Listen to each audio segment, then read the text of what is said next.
Olá a todos. Hoje nós estamos aqui para falar sobre os riscos e a prevenção de queda, particularmente no nosso paciente idoso. Vamos lá então. Ao final dessa apresentação, você deverá ter aprendido aspectos da queda dos idosos relacionados à frequência, consequências, fatores de risco, como medir o risco, intervenção no domicílio e conclusões. Aqui nós vemos alguns dados impressionantes com relação aos idosos americanos. Em cada 4 idosos caem pelo menos uma vez por ano. A cada segundo, um idoso cai todos os dias. A cada 20 minutos, um idoso morre em consequência de uma queda. Em cada 5 idosos, quando cai, resulta em fratura ou trauma craniano. 81% das quedas que resultam em morte ocorrem nos idosos. E a cada 11 segundos, um idoso vai ao pronto-socorro por causa de uma queda. 2 vezes mais é o risco de queda de um idoso que já caiu uma vez. E em casa, como acontece? 6 em cada 10 quedas ocorrem em casa. A queda é a primeira causa de morte em casa. Mais de 20 mil vidas são perdidas por ano em consequência disso. E quais são os lugares preferenciais na casa para o idoso cair? Bom, mais de 60% é na escada. 55% ocorre no banheiro e menos frequente cozinha, quarto e sala. Então, escada e banheiro são os principais pontos de atenção. Existem alguns tipos de queda que são importantes definir. Por exemplo, as quedas acidentais. Ocorrem fatores externos à pessoa sem risco de queda. Portanto, ela não pode ser prevista. Ocorre em 14%. Existem as quedas fisiológicas que também não são antecipáveis. O paciente não tem fator de risco, portanto, ela não pode ser prevista, mas é em decorrência de alterações fisiológicas. Por exemplo, é a queda durante uma crise convulsiva, ou a queda durante uma perda súbita de força, ou durante uma fratura patológica de osso. Essa é a menos frequente, ocorre em 8%.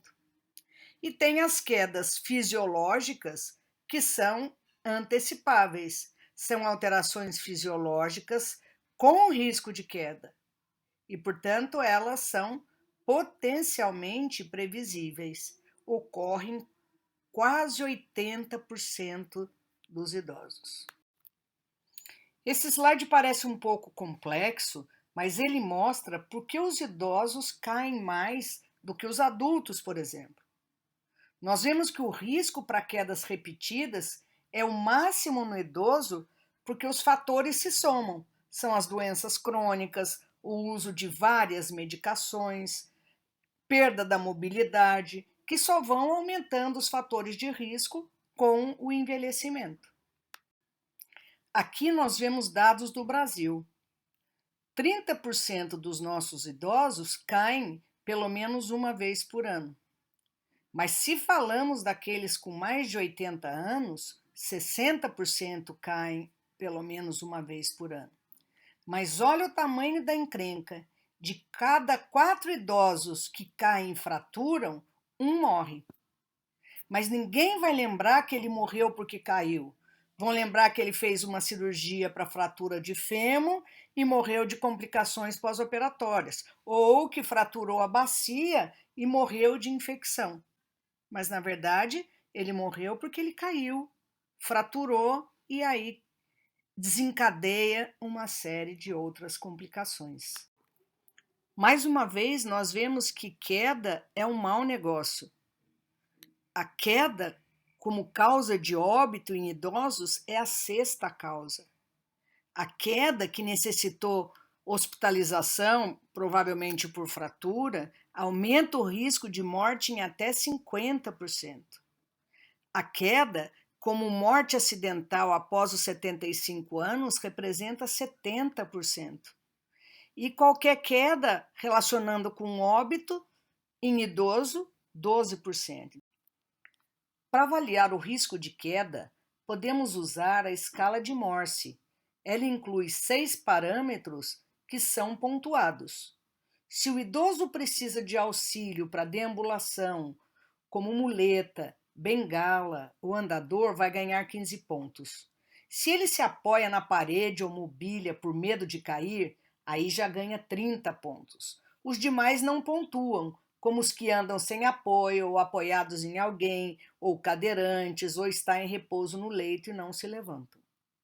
Se ele usa acesso venoso, seja para soro ou para perfusão intermitente, como antibióticos, e aí se mantém salinizado ou heparinizado, vai ganhar 20 pontos. Se ele tem histórico de queda no último ano, ganha 25 pontos.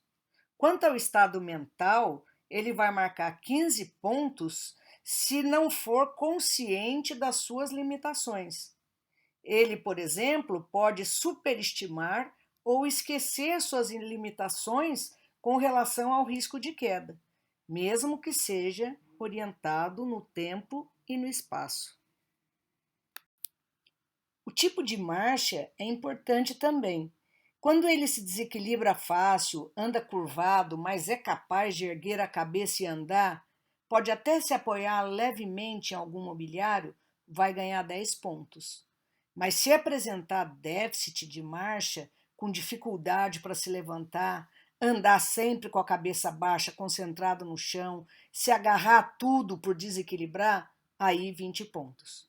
E finalmente é considerado diagnóstico secundário, com pontuação de 15, aqueles que contribuem para a queda, como hipotensão, tontura, incontinência ou urgência urinária, alterações neurológicas, diabetes, hipertensão, desequilíbrio ou alterações posturais. Agora, é só somar os pontos. Se maior que 45 ou igual, identificamos risco de queda. Vamos, então, colocar uma pulseira no paciente com uma bolinha vermelha para que todos fiquem atentos. O risco de queda é dado por fatores extrínsecos ao idoso e intrínseco ao idoso. Um exemplo de fator extrínseco são os efeitos de medicamentos, o uso de prótese, confinamento no leito, por exemplo, ou como intrínseco, idade avançada, fraqueza do quadríceps, redução da atividade física e instabilidade postural. Vamos ver o risco de queda por fator ambiental. Ambientes muito escuros, como banheiro, é sempre um risco. É bom deixar uma luzinha na tomada. Tapetes soltos ou fios pelo caminho também induzem queda. Falta de corrimão na escada ou piso escorregadio na escada são os campeões de queda. Roupas grandes podem ser causa de tropeços ou quedas, isso deve ser evitado. Falta de barra de apoio no banheiro determina as piores quedas e devem ser então colocadas. Calçadas rachadas e irregulares também podem ser perigosas e provocar quedas. O risco de queda por fator biológico tem a ver com mudanças fisiológicas do idoso em associação com doenças agudas ou crônicas.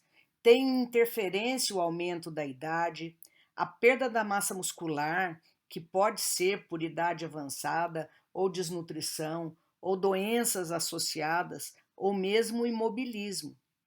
A incapacidade visual deve ser sempre avaliada, porque ela tem um impacto importante na queda, assim como o prejuízo da marcha e do controle do equilíbrio, todos são importantes.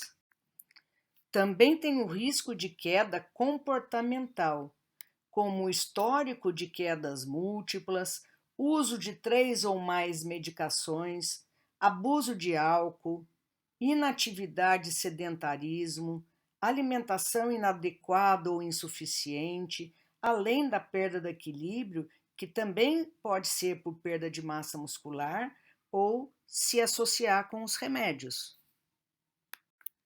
Por isso é importante a prevenção da queda. A avaliação de risco deve ser individual e com intervenção adequada. A prevenção pode atuar de 3 formas aí: na atividade física, na adaptação ambiental e outras intervenções. A atividade física e exercícios devem ser sempre estimulados com acompanhamento de fisioterapeuta ou eventualmente até um educador físico para treino de equilíbrio, força e treino de marcha, que devem provocar um aumento da força muscular, do equilíbrio, melhorar a postura, auxiliar nas tarefas diárias e até diminuir a dor. Com relação às adaptações do ambiente, é recomendado se existe risco de queda. Barras no banheiro, junto ao vaso sanitário e chuveiro, uso de antiderrapantes ou cadeira no box, corrimão nas escadas ou barra ao lado de degrau, uso de sapatos adequados e evitar roupas grandes e compridas. Outras intervenções incluem sempre revisar medicações, estar atento a eventos adversos como sonolência, tontura, tremor, excitação, dentre outras que podem ser resultados de associação medicamentosa ou doses excessivas desses remédios. Avaliar também problemas visuais ou até auditivos que podem estar tirando a atenção do nosso paciente idoso.